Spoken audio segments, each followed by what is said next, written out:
ternyata Kota Batu ini kemarin ada sedikit masalah. TPA kita ditutup oleh warga. Ada nggak solusinya? Ternyata solusinya adalah keterlibatan kita semua, kesadaran kita semua, merubah mindset masyarakat bahwa sampah itu bukan musuh. Sampah itu bernilai ekonomis. Saya berharap bahwa tidak ada pembangunan tambahan di Kota Batu.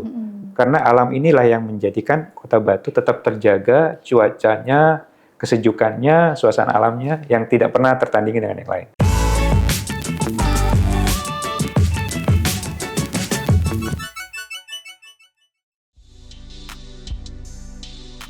Kota Batu hanya berjarak sekitar 15 km dari Kota Malang. Dikaruniai keindahan alam, Kota Batu begitu memikat wisatawan dan menjadi salah satu destinasi wisata primadona di Indonesia. Bahkan, banyak pula yang menyebut Kota Batu sebagai Swiss kecil di Pulau Jawa. Selain pariwisata, perekonomian kota ini juga ditopang oleh pertanian. Tentu saja, apel menjadi komoditas unggulan yang juga menjadi ikon Kota Batu. Karena telah dikenal sebagai destinasi wisata favorit di Jawa Timur, Kota Batu terus mempertahankan keasliannya. Hal ini dimulai dari upaya pemerintah Kota Batu yang mencanangkan kota tanpa TPA sampah. Lantas, bagaimana caranya? Nah, sahabat Kompas.com, hari ini aku udah bareng sama Bapak Aris, PJ Wali Kota dari Kota Batu. Halo, selamat datang Bapak di Nusa Raya. Apa kabarnya? Sehat, alhamdulillah. Sehat. Oke. Nah, kalau misalnya kita ngomongin Kota Batu ini mungkin banyak orang udah tahu ya Pak. Kalau misalnya tentang Kota Batu ini, ya pasti kita maunya wisata lah ke sana. Tapi yang mungkin orang nggak tahu nih, pemimpin itu siapa sih? Nah, ini kita mau tanya-tanya dikit nih soal Bapak. Ini kan kalau misalnya lihat Bapak ini aslinya Makassar, tapi akhirnya lama bertugas di Jatim. Ini boleh nggak ceritain gimana sih dari Makassar kemudian ke Jatim, sekarang jadi PJ Wali Kota? Iya, jadi memang saya asli Makassar, asli juga birokrat, yang dulunya memang bertugas di Makassar setelah selesai pendidikan dan mendapatkan tugas dari pemerintah untuk melanjutkan pendidikan. Kebetulan melanjutkan pendidikannya di Jawa Timur. Jawa Timur, terus melihat potensi Jawa Timur, kok enak ya untuk belajar sekaligus mendalami tentang pemerintahan. Akhirnya pindahlah ke Jawa Timur. Itu tahun berapa tuh Pak? Tahun 2007. 2007? Iya. Udah lama banget berarti di Jawa Timur ya? Udah lama banget di Jawa Timur. Tapi udah bisa bahasa Jawa belum? Ngerti, iya. Tapi ngomong agak sulit. Ya, tapi kalau orang ngomongin saya tahu. Ya. Nah, tapi gimana nih dari birokrat kemudian akhirnya jadi PJ Wali Kota tuh gimana ceritanya tuh Pak? Tentunya kalau kita birokrasi kan ada prosedur ya, ada jenjang karir yang harus dilalui. Dan semua jenjang karir alhamdulillah mulai dari bawah sebagai staf, karena seorang ASN kan harus melalui berbagai tahapan yang harus diikuti. Dan alhamdulillah secara bertahap dari Sulawesi Selatan pindah ke Jawa Timur, meniti karir kembali sampai dengan pernah menjadi kepala biro, terus menjadi kepala badan, sekarang menjadi kepala dinas pendidikan, dan alhamdulillah diberikan amanah oleh pemerintah melalui Ibu Gubernur Jawa Timur, Ibu Khofifah. Kami diberikan amanah menjadi PJ Wali Kota Batu. Karena kebetulan Wali Kota Batu di Jawa Timur salah satu daerah yang memang pada waktu itu kosong kepala daerahnya, habis masa jabatannya dan harus diisi oleh pejabat wali kota. Gitu. Dan akhirnya Bapak yang diberikan mandat gitu? Ya, alhamdulillah diberikan amanah. Tentunya tidak mudah juga sih. Menjadi amanah PJ Wali Kota kan harus ada tanggung jawab yang diselesaikan, ada juga amanah pemerintah yang harus disiapkan untuk kita menuntaskan. Dan ketika sekarang menjabat jadi PJ Wali Kota, apa sih fokusnya sebagai orang Makassar yang lama tinggal di Jatim, melihat Kota Batu ini sebenarnya gimana sih? Apa yang jadi fokusnya? Ya, sebenarnya kalau kita birokrat ya, ASN itu nggak boleh lagi lihat asal dari mana kan. Dimanapun bertugas harus siap. Dimanapun kita berada harus siap.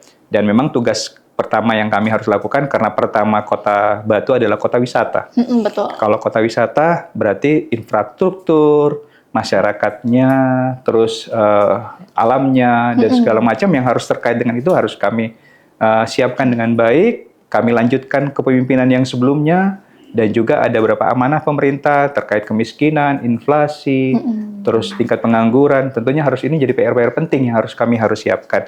Dan alhamdulillah gayung bersambut karena pemerintah di Kota Batu sudah berjalan baik. Dari kepemimpinan sebelumnya, kami hanya mengantarkan saja sampai dengan tumpuk pimpinan yang baru nanti. Tapi yang jelas permasalahan-permasalahan yang harus kita hadapi, kita selesaikan dengan baik. Oke, oke. Nah, kalau misalnya kayak saya googling nih kemarin, saya nge-stalk nih, Bapak ini lagi ngapain sih belakangan ini? Tapi saya lihat ini beberapa waktu lalu Bapak meraih gelar doktor ya, Pak. Dan ini kalau kata media katanya sampai ganti judul 15 kali. Waduh, waduh. Ini akhirnya judulnya apa nih, Pak? Kalau boleh tahu. Karena saya waktu itu menyusun, ikut program S3, berada di Badan Pengembangan Sumber Daya Manusia. Badan Pengembangan Sumber Daya Manusia itu kan badan diklatnya untuk para ASN. Nah, disitulah saya coba menggali bagaimana potensi ASN ini bisa berkembang dengan cepat. Di dinamika kita kan di ASN itu kan harus ada tugas dan tanggung jawab sebagai seorang ASN untuk menjalankan pemerintahan. Pemerintahan, pembangunan, pelayanan kepada masyarakat. Tapi di satu sisi mereka juga harus di-upgrade ilmunya. Betul. Karena ada perubahan-perubahan yang begitu cepat. Maka di diklat ini tidak boleh mengajari orang secara konvensional. Tapi harus mengajari orang dengan sistem yang tidak biasa gitu. Akhirnya S3 saya menyusun tentang bagaimana transformasi pendidikan pengembangan kompetensi ASN di dunia digital yang saat ini menggunakan corporate university. Jadi menggunakan ASN itu belajar dengan mandiri, belajar dengan cepat, tapi mereka bisa mengembangkan kompetensinya linear dengan karir yang mereka dapat. Nah, inilah. Tapi gayung bersambut setelah saya lulus kemarin selesai, ya ternyata dipindah ke Dinas Pendidikan. Tapi ya sama juga sih tentang pendidikan juga. Tapi kok bisa sampai 15 kali? Ini ganti judul gimana ceritanya tuh? Saking bodohnya. Aduh, gak gitu dong. Enggak. Jadi memang promotor saya, dosen saya menganggap bahwa ini sebenarnya bagus Pak Aris, karena belum ada yang meneliti tentang bagaimana transformasi para ASN kita dikembangkan kompetensinya melalui corporate university. Kalau ini bagus, judulnya tepat sasarannya, maka judulnya Pak Aris ini yang diteliti, ini belum ada yang pernah neliti. Oh gitu. Maka kenapa harus diulang terus judulnya? Biar harus tepat gitu ya? Iya, jadi dicari poin pentingnya bahwa ini sesuai dengan sasarannya. Jadi linear antara pendidikan yang didapatkan dengan karir yang akan diraih gitu. Jadi orang kan gini, pendidikan terus, tapi mereka tidak dapat karir. Iya, betul. Bahkan mereka walaupun pendidikannya tinggi, tapi karirnya tidak ikut. Nah, inilah yang kemarin dikembangkan. Bagaimana orang pendidikannya bertambah, kompetensinya bertambah, para ASN kita, tapi linear dengan karir yang mereka dapat. Tapi gimana tuh akhirnya ngebagi waktunya antara ngurusin pemerintahan, rakyat, sama mungkin nugas juga tuh? Ya, kebetulan saya dulu karir paling bawah pernah jadi ajudan. Ajudan berapa kali ya? Bisa 5 kali. Ajudan gubernur, ajudan bupati, ajudan wali kota. Jadi saya biasa mengatur para pimpinan. Jadi dari situ ngatur diri sendiri bisa ya? Akhirnya saya begitu menjadi pemimpin, ya sudah merasakan bisa mengatur diri sendiri, kapan harus belajar, kapan harus memimpin pemerintahan, kapan harus melayani masyarakat, ya semua di-balance lah. Tuh ini catatan buat yang lagi skripsian nih mungkin ya. Betul. Oke. Nah Pak, kalau kita geser ngomongin soal Batu ini kan nggak jauh ya dari wisatanya. Kalau orang ke Malang tuh biasanya pasti ke Batu gitu. Nah ini sekarang apa ya wisata yang lagi hype banget? Kalau orang mungkin dari kemarin tuh apa ya, Jatim Park mungkin yang terkenal. Sekarang nih apa lagi yang lagi hype? Kalau orang ke Batu pasti ngomongnya wisata. Betul. Kota Batu ngomongnya alam. Jadi memang konsep kita di Kota Batu ini adalah bagaimana menarik para wisatawan kita baik lokal maupun mancanegara. Bagi mereka bisa stay, bisa menikmati Kota Batu tidak hanya 1 hari, 2 hari, tapi long time. Ya, dengan cara kita membuat mereka nyaman betul di Kota Batu. Nyamannya itu ya tadi yang disampaikan Mbak, kita ada Jatim Park. Jatim Park itu kan wisata edukasi ya. Betul. Jadi Jatim Park 1 edukasinya tentang tematik apa, Jatim Park 2, Jatim Park 3. Gitu. Jadi beda-beda.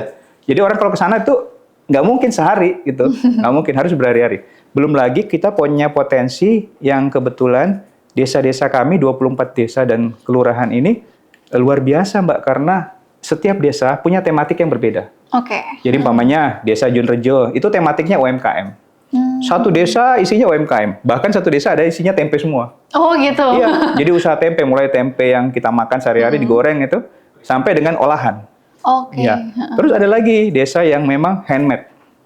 Jadi kerajinan tangan, apa semuanya itu ada. Jadi terus ada lagi desa yang khususnya cuma air terjun alam yang dia punya. Nah, akhirnya orang masyarakat akan memilih back to nature, kembali ke alam, kembali ke village. ke desa. Karena orang kan wisata udah jenuh sama Iya, perkotaan, betul. gedung-gedung. Jadi perkotaan. Jadi orang akan nikmati betul-betul suasana alam. Makanya kenapa kita menjaga 60% Kota Batu ini dengan alam yang begitu indah, begitu baik, dan cuacanya juga begitu sejuk. Dan kita berusaha untuk mempertahankan itu. Jadi kita mengurangi lagi, tidak akan ada lagi penambahan gedung baru, rumah baru, apa segala macam, agar alam kita ini terjaga gitu. Biar orang ke Batu juga tetap sejuk gitu Iya.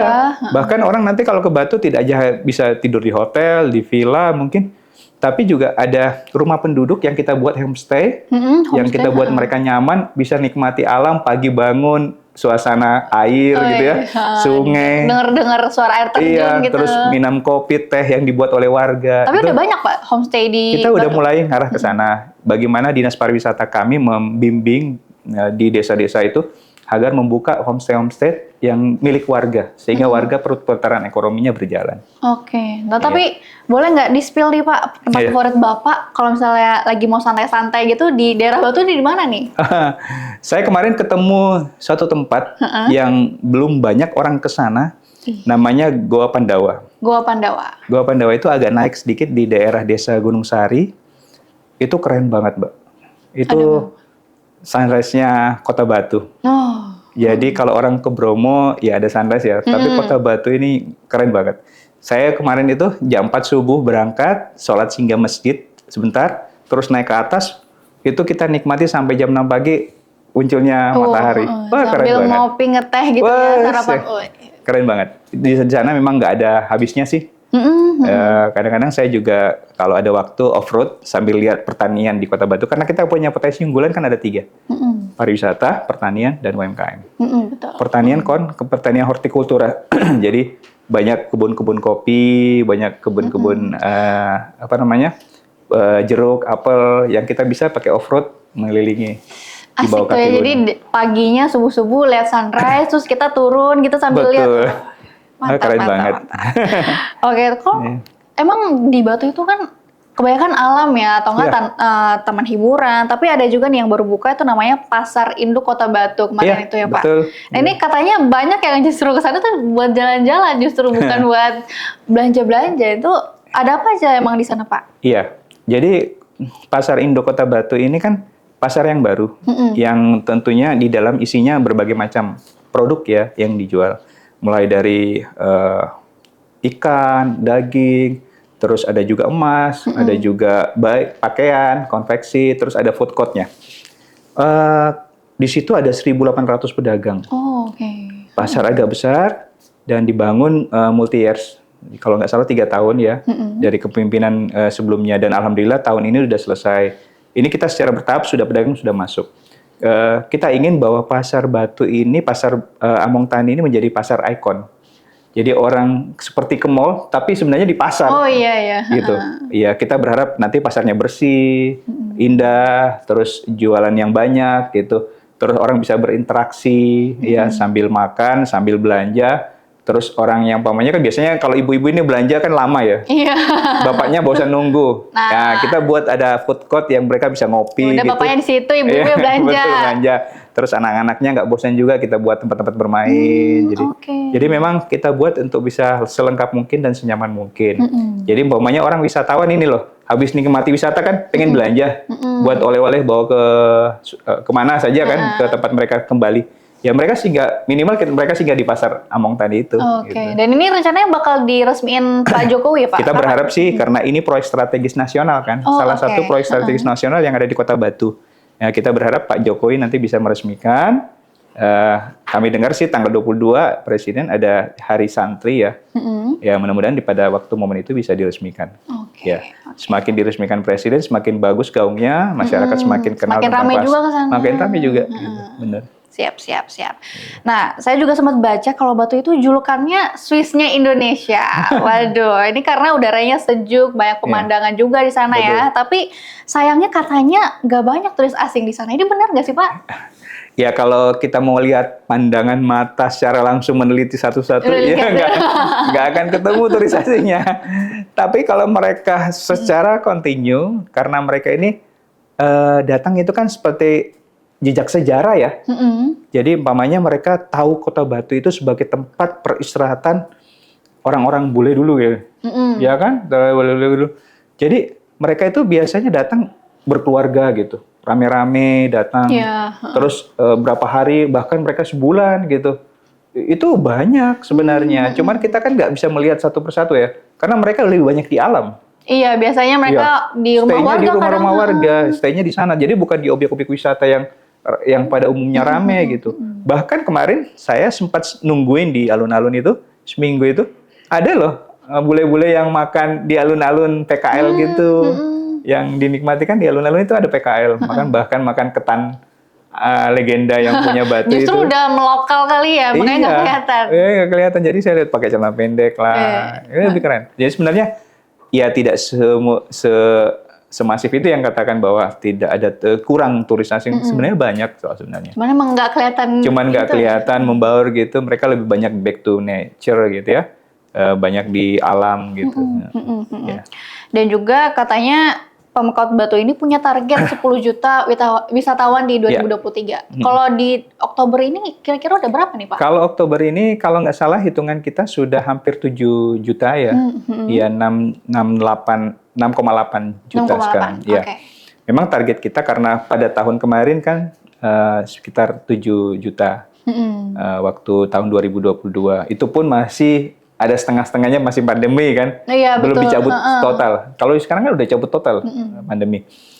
Kita berharap bahwa sampai dengan Desember nanti ada penambahan terus, karena kita melihat ekonomi sudah mulai berjalan, masyarakat sudah mulai senang, bahagia, terus ada kegiatan-kegiatan. Bahkan bukan hanya Jumat, Sabtu, Minggu loh Mbak. Di Kota Batu itu orang wisatawan, hari Senin, Selasa, Rabu, Kamis, Jumat, itu penuh. Yang rapat Karena mikirnya Jumat Sabtu Minggu udah pasti rame, udah Senin lah. Betul, gitu. adalah rapat lah, adalah seminar lah.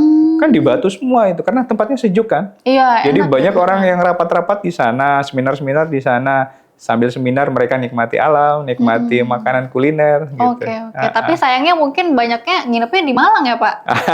Kalau itu udah saya larang.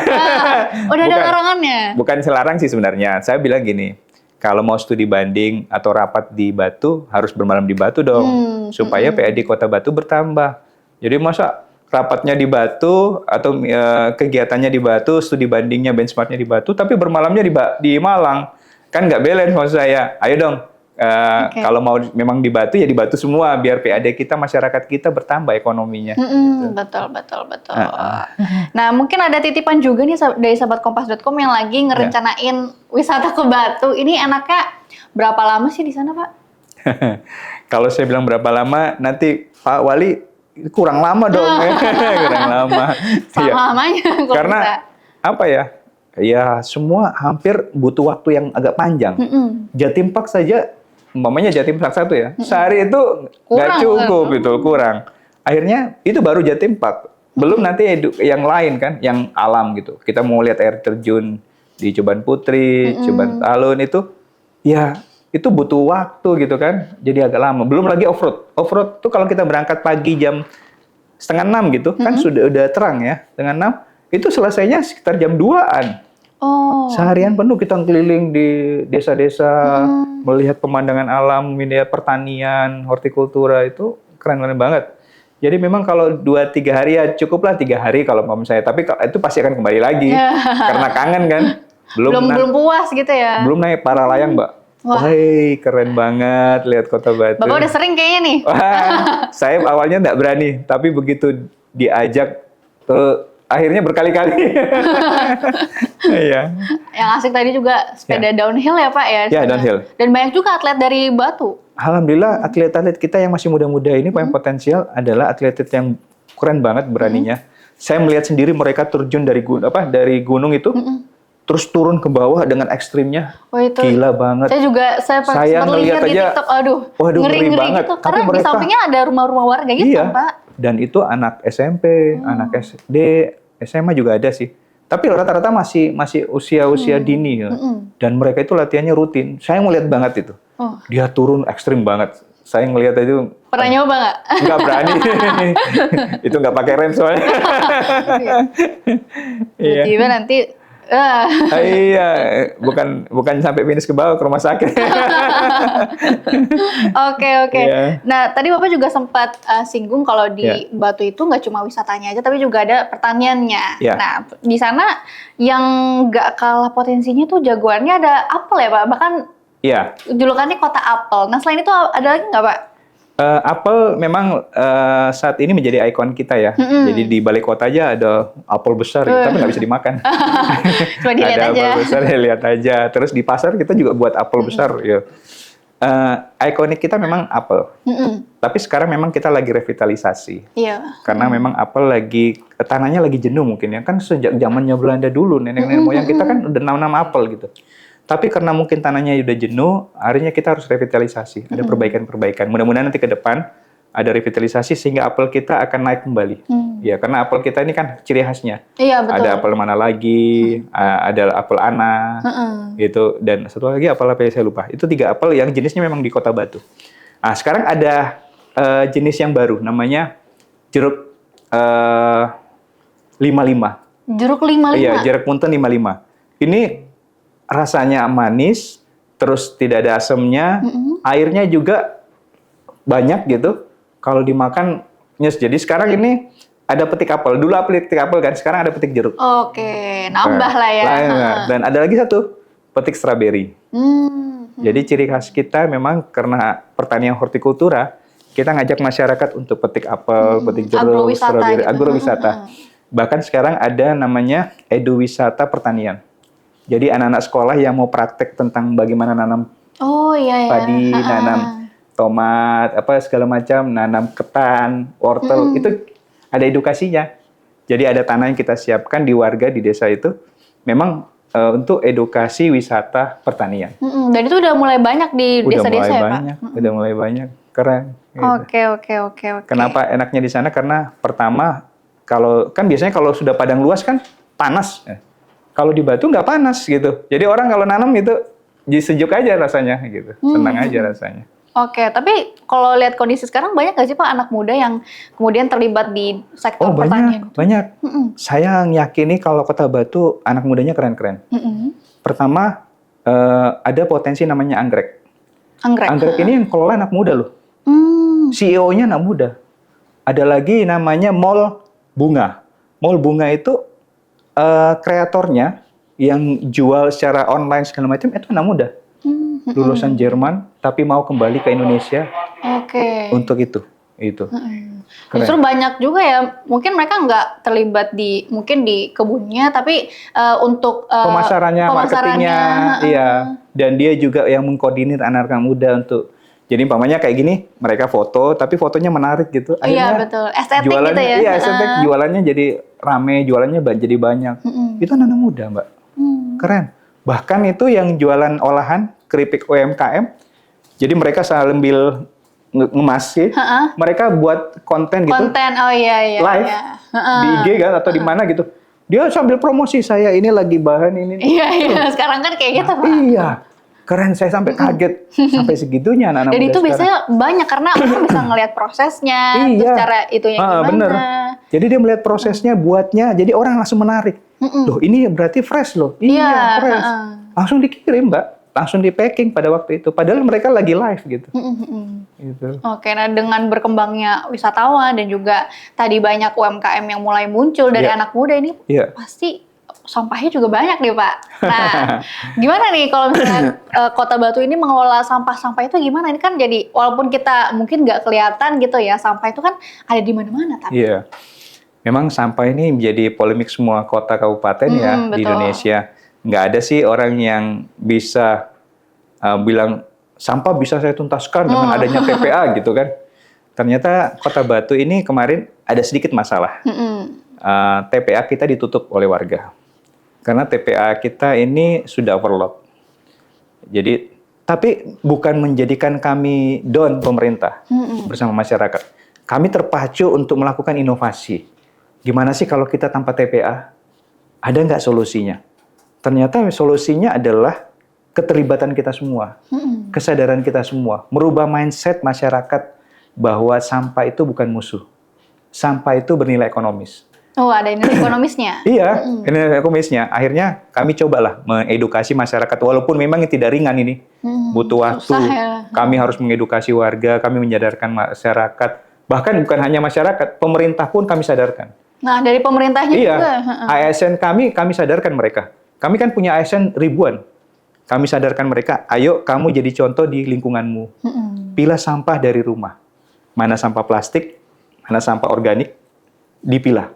Kalau nggak dipilah, petugasnya nggak akan ngambil. Oh gitu. Iya, kita buat kayak gitu. Memang awalnya sulit. Bahkan kami diprotes. Kenapa sih pemerintah ini menyulitkan masyarakat? Kita bukan menyulitkan sebenarnya. Kita ingin ekonomi bergerak dari bawah. Kita ingin sampah ini menjadi sahabat kita, bukan jadi musuh. Bahkan sampah ini kalau kita urai semua, kita pilah semua, itu bisa jadi nilai ekonomis.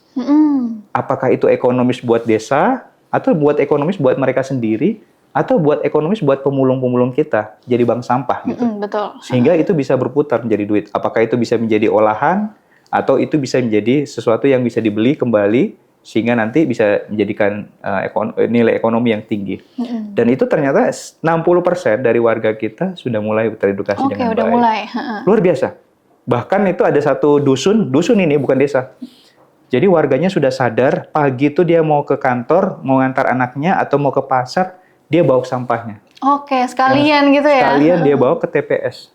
Dia nyetor, sudah dipilah, mana yang plastik, mana yang organik, udah terpilah. Itu petugas sampahnya cuma 1 orang di situ. Karena kesadaran masyarakatnya bawa ke TPS, tidak lagi di depan rumah. Oke. Jadi keren banget. Jadi kesadaran-kesadaran itu sudah tumbuh mulai dari hal yang kecil gitu. Jadi sesuatu masalah itu bukan suatu menjadi momok buat kita. Tapi kalau masalah itu kita buat jadi suatu inovasi untuk pemecahan, saya yakin sudah bisa selesai. Dan ini udah ada terbuktinya lah ya, sedikit-sedikit mulai terbentuk pola pikir masyarakat. Betul. Kalau harus Jadi, dipilah. Kita bisa bilang Kota Batu tanpa TPA. Karena udah mulai teredukasi lah masyarakatnya. Betul, jadi desa-desa udah mulai bergerak. Mereka sudah bisa bagaimana saya mengedukasi masyarakat saya sehingga cukup selesai di desa. Jadi tidak sampai di TPA lagi. Oke. Nah, terkait sampah ini kan jadi inovasi ya Pak, seperti yang tadi Bapak bilang. Nah, ini akhirnya Bapak dipanggil juga untuk bisa memaparkan konsep ini di kementerian. Ini gimana nih Pak nanti? Iya, kemarin Ibu Menteri seminggu yang lalu, Ibu Menteri LH datang ke Batu melihat proses bagaimana sih kondisi TPA di Kota Batu kok sampai berhenti gitu. Nah, terus beliau juga mendengar bahwa di desa-desa sudah mulai aktif dengan pengelolaan sampah TPS 3R. Nah, setelah Ibu Menteri ke sana melihat TPA langsung, beliau melihat gunungan sampah yang begitu banyak yang tidak bisa lagi diolah gitu. Akhirnya kami mencoba, karena TPA ini kita tutup dengan pasir, kita tutup dengan membran. Jadi sampah yang sudah ada ini kita tutup supaya nanti menjadi bukit yang indah gitu, kita tanami dengan berbagai macam. Jadi sudah nanti di TPA itu sudah suasana alam yang kembali nature gitu, natural kembali. Jadi gitu. itu bisa ya Pak sebenarnya? Bisa. Ibu Menteri udah bilang, oh bagus ini Pak Aris, Pak Wali. Terus konsep Pak Wali untuk yang sampah masyarakat gimana dong? Kalau TPA ini tutup, ya kami sudah edukasi masyarakat untuk mengolah sampah dari rumah atau dari sumbernya. Objek usaha juga begitu, mengolah sampah dari sumbernya. Jadi plastik, organik, anorganik gitu. Nah, dan nanti akan masuk di TPS 3R. Jadi kami semua punya desa itu hampir 60% desa-desa sudah punya TPS 3R. Jadi tempat pengolahan sampah yang sudah tuntas sampai di desa. Tidak kemana-mana lagi gitu. Mulai dari sampah yang organik, anorganik, sampai dengan residu. Nah, inilah yang kami olah, yang nantinya Ibu Menteri hari ini meminta kami untuk presentasi bagaimana sih yang diolah oleh Kota Batu, kok sampai bisa segitunya mengolah sampah sampai tuntas di tingkat desa, tidak lagi sampai ke TPA. Nah, konsep inilah yang nanti kita paparkan, dan alhamdulillah yang bersambut memang karena butuh waktu, 60% masyarakat sudah sadar, 40%-nya adalah kita harus butuh waktu lagi untuk mengedukasi mereka. Tapi yang jelas, desa dan masyarakatnya sudah mulai menyadari bahwa sampah itu bukan musuh. Sampah itu adalah bagian dari kita dan bagian dari ekonomi. Oke, dan katanya Kota Batu ini juga jadi daerah percontohan ya untuk pengelolaan sampah ya Pak? Sementara kita menjadikan contoh, makanya Ibu Menteri pengen tahu bagaimana sih, kalau ini memang baik, bagus, dan nanti berkelanjutan, sustainable, ya beliau mau akan sampaikan kepada daerah-daerah lain. Ini loh bisa Kota Batu. Gitu. Oke, jadi dimulai dari Kota Batu dulu Benar. supaya bisa diimplementasikan di daerah-daerah lain. Iya, karena gini, Ibu Menteri kemarin melihat ada berapa daerah itu kok banyak TPA yang terbakar ya, gitu. Kan tidak efektif karena memang kalau sudah sampah, terus kan pasti ada metannya. Iya. Kalau ada metannya, itu apinya kan nggak berhenti kalau terbakar. Agak sulit untuk memadamkannya. Gitu. Jadi salah satu Iya. caranya juga bisa ditutup tadi gitu ya Iya, Pak? ditutup, kita tutup pakai membran, kita tutup pakai tanah, nanti dia akan menjadi tanah hidup lagi kembali kita tanami supaya nanti jadi hijau kembali. Oke. Nah ini katanya bentar lagi Kota Batu bakal ulang tahun ya Pak? Insya Allah. Iya. Tanggal berapa nih? Kalau tepatnya sih ke 22 tahun itu di tanggal 17 Oktober. 17 Oktober. Iya. Tapi kita punya rangkaian kegiatan dari mulai Oktober sampai dengan November nanti ada 37 rangkaian kegiatan yang kita laksanakan. Kenapa kita lakukan ini? Karena kami ingin mengajak masyarakat bersama-sama agar hari ulang tahun Kota Batu ini ekonomi semakin meningkat, ekonomi semakin bergerak, dan kembali lagi bahwa hari ulang tahun Kota Batu untuk masyarakat, bukan untuk pemerintah. Bagaimana kita membuat acara itu dampaknya buat masyarakat ada nggak gitu? Oke, ada apa aja nih? Kan ada 37 rangkaian acara Iya. itu apa aja nih Pak? Wah, Nah, rame ini banget nih kayaknya. Sampai nggak ingat aja. Tapi yang Saking jelas, banyaknya. kami ada sport tourism. Jadi ada lomba para layang Yang tingkat tadi ya. nasional, terus ada motocross tingkat nasional. Itu kan pasti kalau ada kegiatan event gitu kan pasti yang datang banyak. Iya. Akhirnya ada banyak wisatawan, hotel penuh, tempat wisata penuh, kuliner penuh. Ya, jadi itu kita buat event-event yang bikin menarik orang. Ada lomba pacuan kuda juga. Terus ada bagaimana kita menggunakan produk lokal selama sebulan. Seluruh ASN masyarakat kita ajak menggunakan produk lokal. Dari Oktober sampai November berarti itu ya? Apakah itu batik, apakah itu udengnya, apakah tasnya. Kain-kain gitu? Iya, semua. Pokoknya produk lokal Batu harus dipakai. Ini salah satunya bukan? Salah satunya bagian dari produk yang lokal. Jadi membuat mereka masyarakat ini terpacu untuk terus memproduksi. Kayak dia punya UMKM, dia bikinlah batik, dia bikinlah tas-tas. Kenapa? Karena kita mengajak mereka untuk beli. Kita mengajak mereka untuk menggunakan produk lokal gitu. Jadi inilah. Dan satu lagi yang menarik, di bulan Oktober ini kita mengajak seluruh pelaku usaha, apakah hotel, restoran, apalagi ya. Pokoknya baik usaha semua apalagi. Itu wajib memberikan diskon sampai dengan 22%. Waduh, ini emak-emak nih seneng nih. Iya, jadi yang pengen wisata, mumpung diskon banyak ini. Jadi ada yang unik-unik gitu. Apa tuh, Ada Pak? yang diskon 220.000. Oh, pokoknya ada dua-duanya. Ada dua-duanya gitu. Ada 2,2% gitu. Ada 22%. Jadi macam-macam. Ya.